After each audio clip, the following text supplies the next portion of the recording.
All right, fig lovers, this is Ross the Fig Boss. Today's video, we are talking about young fig trees, and in particular, we're talking about training them properly, shaping them properly. This is probably the most important tip that I can share with you guys regarding young fig trees. This information in this video will save you guys an entire growing season, and I strongly urge that you guys perform this technique on your fig tree next summer. Now, you can also, of course, worry about water and fertilizer and sunlight and warmth and good soil, and those are kind of givens for a young fig tree. But I would argue what separates a good fig grower from the average fig grower is the information that I'm going to give you guys in today's video, is training them properly. And I think, believe it or not, even expert fig growers don't really know this technique because they're afraid to perform it. Don't be one of those people. So we have an example here I want to show you guys of two fig trees. They're both young. They both started out as either an unrooted cutting or a very small tree at the beginning of this growing season. The one on the right, as you can see here, is growing as a single stem whip. Let me try to move this over a little bit, give you guys a little bit of a better view. And it's just growing as a single stem branch. It was rooted from cutting. And from that cutting, it grew up and has not branched out whatsoever. The one on the left is a tree that I forced to branch out.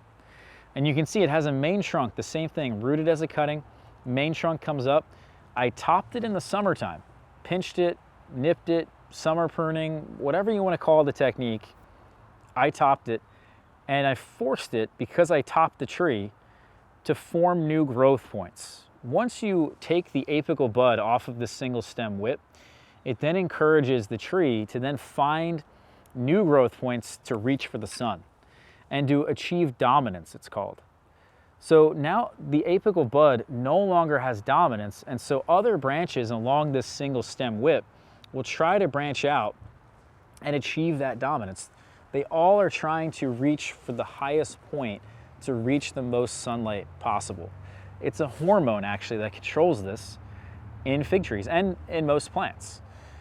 So I did that here on this tree on the left, and therefore it formed the branching that you see. There is 4 actual scaffolds that have formed, a 5th if you can count the scaffold. I may actually rip that out and try to repot it.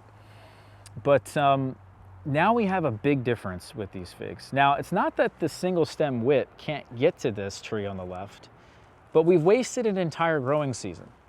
Because yeah, this fig may actually have grown, let's say if they were growing at the same rate, maybe this tree here on the right would actually be a bit taller, maybe a couple feet taller.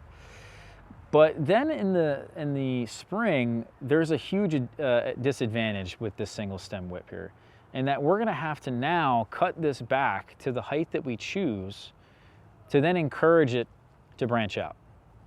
We have to remove the top of the tree in most situations to get it to branch out.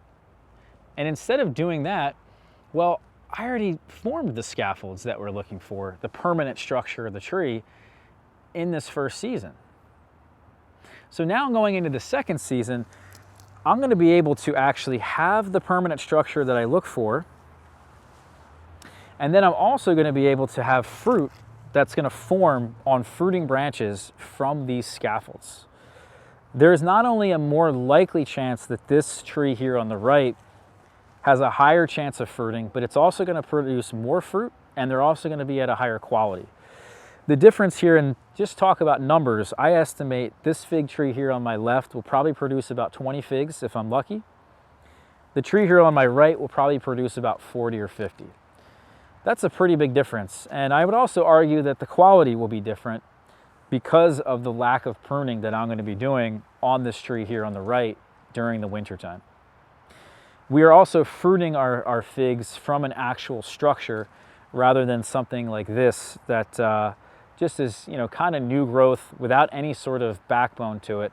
And therefore I find over years of testing and years of data that yeah, the figs will just taste better on this tree versus the one on the left. So in a sense, we're also not only getting better fruits, more fruits, but we're an entire year ahead of this tree on the left. As I said, this tree here on the left is going to have to spend the next year growing the scaffolds that this tree already grew. This tree then, instead of growing scaffolds, already has the permanent structure and is going to grow those fruiting branches and produce, like I said, 40 or 50 fruits from this permanent structure that we've already set up. So it's that simple. We just, in the summertime, guys, are going to look at our trees, evaluate them.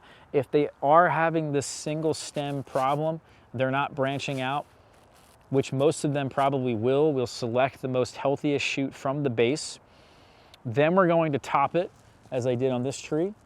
And then months later, you'll see these new scaffolds form, and that will be the permanent structure of our tree going forward. And yeah, it's really that simple. I put out many videos on this topic, actually, blog post articles you can read on this. I'll put those links in the description, and we will see you guys for the next video. Thanks for watching. Hit the subscribe button, hit the like button. Take care, everybody.